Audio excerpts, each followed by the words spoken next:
जो बहुत बड़े नेता हैं, वो डोर टू डोर जब प्रचार कर रहे थे उस समय थूक लगा करके पर्चा दे रहे थे। अभी उन्होंने जो लैपटॉप पे बयान दिया है, उस बयान को सुनकर के जनता लोटपोट हो रही है। उन्होंने कहा कि जो 12वीं के बाद इंटर पास कर लेंगे उन्हें लैपटॉप देंगे। अरे शुक्र है उन्होंने ये नहीं कहा कि इंटर पास करने के बाद जो 10वें में एडमिशन ले लेंगे उन्हें लैपटॉप देंगे। जो हवाई चप्पल पहनने वालों को हवाई जहाज में बैठा रहे थे, उन्होंने देश के सब हवाई जहाज बेच दिए। हवाई जहाज जहां खड़े होते थे वो हवाई अड्डे बेच दिए, पानी के जहाज बेच दिए, बंदरगाह बेच दिया, और जहां रेलगाड़ी थी, रेलगाड़ी बिक रही हैं, और रेलगाड़ी के साथ साथ रेलवे स्टेशन भी बेच रहे हैं। तो ना नौकरी देनी पड़ेगी और ना आरक्षण देना पड़ेगा। ये सरकार जो चल रही है, ये जो बाबा मुख्यमंत्री हैं, ये भूल गए कि अभी चुनाव तो 5वें चरण में प्रयागराज में जाना है। यहाँ के नौजवान इंतजार कर रहे हैं कि ये जो गर्मी निकाल रहे थे, जो गर्मी निकालने की बात कह रहे थे, इनकी इस बार इलाहाबाद प्रयागराज के नौजवान वोट डाल करके गर्मी निकालने का काम करेंगे। वैसे तो पहले ही ये ठंडे हो चुके हैं। जनता ने जब से वोट दिया इनके खिलाफ, ये बीजेपी के नेता और कार्यकर्ता ठंडे पड़ चुके हैं। मैं अपने नौजवानों से कहना चाहता हूं, ये वही नौजवान हैं जो अपने खेतों की भी रखवाली कर रहे हैं, और जब समय निकलता है इन्हें सुबह तो अपनी दौड़ लगा करके फौज की तैयारी भी करते थे। लेकिन नौजवान जानते हैं, ये गर्मी निकालने वाले ने, जो गर्मी निकालने वाले मुख्यमंत्री थे, उन्होंने पिछले 3 साल से फौज की नौकरी नहीं निकाली। 3 साल से वैकेंसी नहीं निकली। जो नौजवान सुबह दौड़ दौड़ करके तैयारी करते थे, उनकी उम्र बढ़ गई। उम्र की सीमा के बारे में भी नहीं सोच रहे हैं।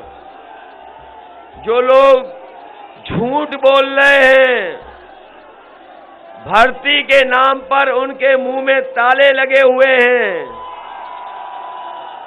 फौज की भर्ती के नाम पर न केवल उनके मुंह में ताले हैं, बल्कि भारतीय जनता पार्टी की सरकार के जो पदों पे मंत्री बैठे हैं, उन्होंने भी लोहे की चैन से लगा करके ताले लगाए हुए हैं। फौज की भर्ती नहीं हो रही है, न फौज के जो बड़े बड़े भर्ती के आयोजन होते थे, 3 साल से रुका पड़ा है। उम्र बढ़ गई है। समाजवादी सरकार आएगी तो हम अपने नौजवानों को भरोसा दिला के जा रहे हैं कि फौज की भर्ती के लिए उत्तर प्रदेश की सरकार को जो भी सहयोग करना पड़ेगा, हम अपने नौजवानों के लिए भर्ती खुलवाएंगे। न केवल भर्ती फौज में, बल्कि पुलिस में भी जितने भी पद खाली हैं, बड़े पैमाने पर भर्ती करके नौजवानों को वर्दी पहनाने का काम समाजवादी सरकार में होगा। ये नौजवान नौकरी करना चाहते हैं, वर्दी पहन करके देश की सेवा करना चाहते हैं। इस सरकार ने न नौकरी दी और न इन नौजवानों को भर्ती दी है, न वर्दी दी है। इधर मैं देख रहा हूं नौजवानों के हाथ में बड़े स्मार्टफोन दिखाई दे रहे हैं। कहीं ऐसा तो नहीं है कि बाबा मुख्यमंत्री आए हो चुपचाप बांट के चले गए हो? क्या ये बाबा मुख्यमंत्री के दिए हुए स्मार्टफोन हैं? वो तो कह रहे थे कि 1 करोड़ स्मार्टफोन दिए हैं। न केवल स्मार्टफोन की बात कर रहे थे, वो तो लैपटॉप बांटने की भी बात कर रहे थे। लैपटॉप, बताओ लैपटॉप मिला है किसी को? और बाबा मुख्यमंत्री देते भी क्यों आपको? वो तो खुद ही चलाना नहीं जानते। और इधर आपने उनकी एक तस्वीर देखी होगी सोशल मीडिया पर, वो खुद पश्चिम देख रहे हैं और जनता पूरब देख रही है।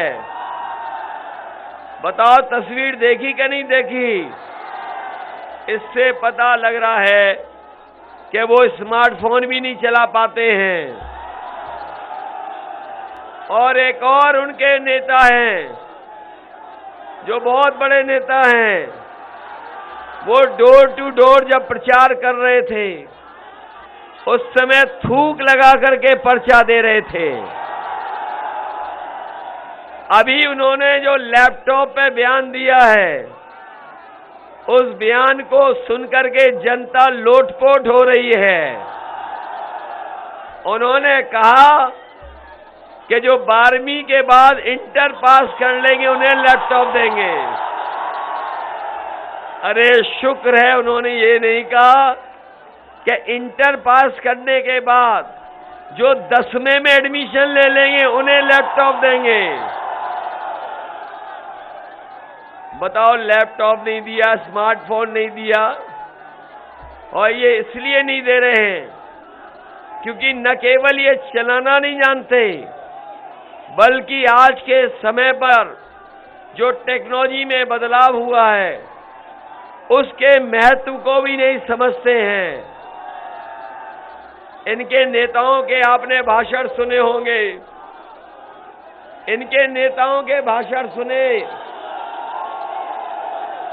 इनके जो छोटे नेता हैं वो छोटा झूठ बोल रहे हैं, जो बड़े नेता हैं वो बड़ा झूठ बोल रहे हैं, और जो सबसे बड़े हैं वो सबसे बड़ा झूठ बोल रहे हैं।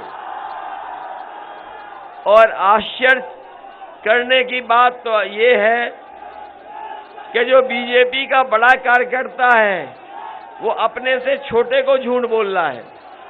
जो छोटा नेता है वो अपने से छोटे नेता को झूठ बता रहा है।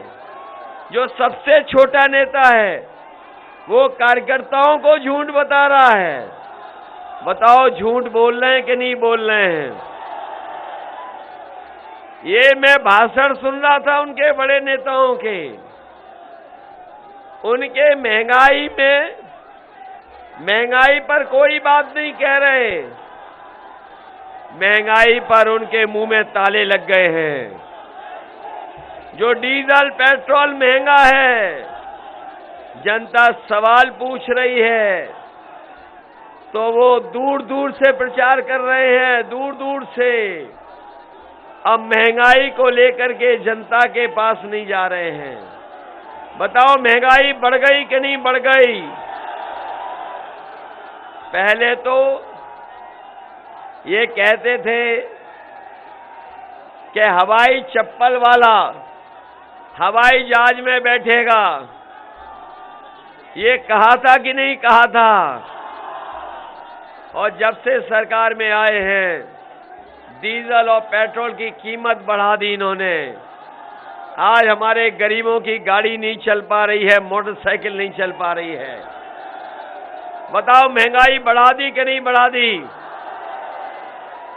जो हवाई चप्पल पहनने वालों को हवाई जहाज में बैठा रहे थे उन्होंने देश के सब हवाई जहाज बेच दिए। हवाई जहाज जहां खड़े होते थे वो हवाई अड्डे बेच दिए। पानी के जहाज बेच दिए, बंदरगाह बेच दिया, और जहां रेलगाड़ी थी, रेलगाड़ी बिक रही हैं, और रेलगाड़ी के साथ साथ रेलवे स्टेशन भी बेच रहे हैं। और वो इसलिए बेच रहे हैं, आपने वो पुरानी कहावत सुनी होगी, न रहेगा बांस, न रहेगा बांस, जब सब बिक जाएगा तो न नौकरी देनी पड़ेगी और न आरक्षण देना पड़ेगा। बताओ, इसीलिए बेच रहे हैं कि नहीं बेच रहे हैं कि नौकरी न देनी पड़ जाए, आरक्षण न देना पड़ जाए?